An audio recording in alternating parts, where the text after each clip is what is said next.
Hi guys! Welcome to my channel, Tita Mars Vlog. Ang recipe natin today is creamy macaroni pasta. So now guys, ay magigisa tayo ng bawang.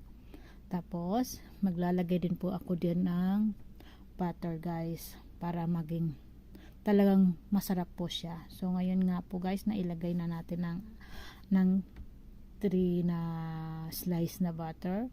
Tapos maglalagay na rin po ako ng sibuyas. Yan. So, habang nanggigisa tayo, isunod na rin natin po ang ating hinimay-himay na manok. So, yan nga po guys. Ilagay natin ang manok. And then, igisa natin. Yan po. And then, ilagay na rin po natin ang carrots. Yan nga po. Isunod na ang ating carrots. Ang pangpalinaw ng mata. Kumusta kayo guys? So, yan po. Ginigisa ko na po. Isusunod po natin ang ating mushroom. Ayan po. Ang ating mushroom na pangpa-creamy at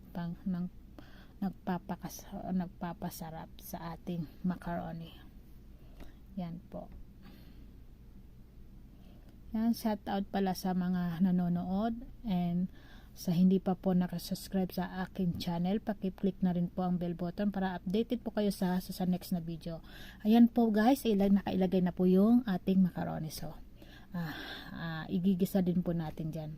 So, after natin igisa yan, ilagay na rin natin ang ating pinakuluan na, yung tubig na kung saan natin pinakulo yung manok kanina, yung pinagsabawan po ng manok, para yung lasa po nandun pa po, lalo siyang masarap.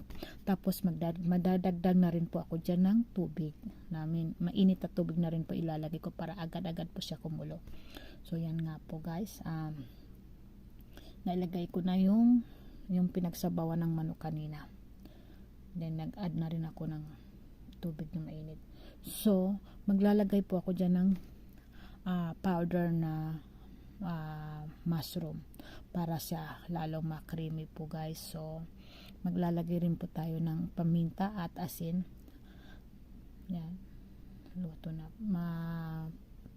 Hintayin po natin lumambot ang ating macaroni. Yan, naglagay na rin po ako ng paminta at asin. So titikman natin guys kung tama ba yung alat or hindi. Tapos kung matabang po siya, magdadagdag na lang po tayo ng asin. So naglagay na rin po ako dyan ng isang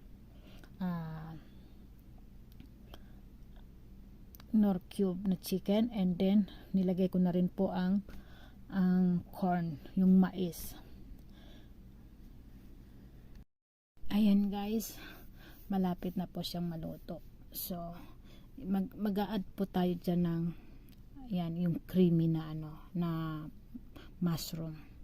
So maglalagay din po ako ng cooking cream dito para lalo siyang ma-creamy guys.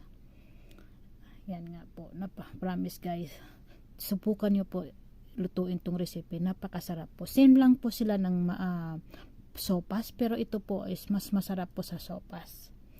Ang kakaiban lang nito, wala lang po siyang gulay na repolyo or ano ba yun, yung hotdog nila. Ito kasi ang nito, may mais, merong mushroom. Yan nga po, masarap, promise guys. Subukan nyo po lutuin guys, napakasarap. Yan nga po, paluto na po siya, and then maglalagay po ako dyan ng spring onion. Yan nga po.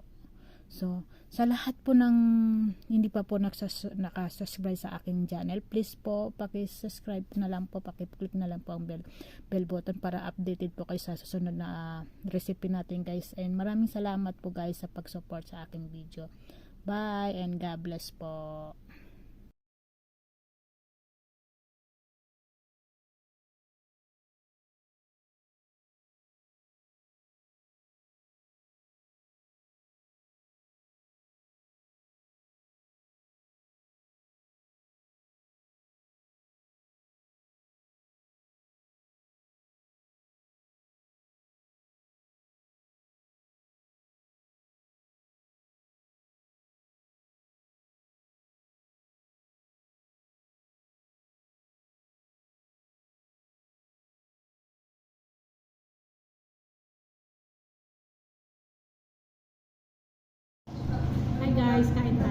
Ito na yung niluto ko yung Saan na?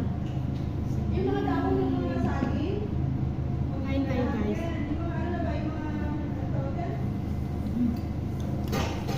Yung bilog na? Tapos, hinihingiran nila yan. Tapos, lagyan nila ng tubig. Tapos, lagyan nila ng plastic. Parang ano nila, Yummy. i-preserve nila yung ano na yun. Tapos, tumutubo yung mga ano. Saging? Yung sa sabi, yung ano, yung mga mushroom.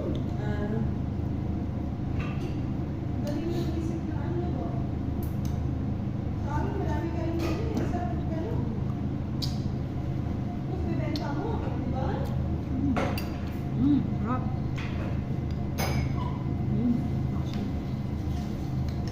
Yummy, Tome.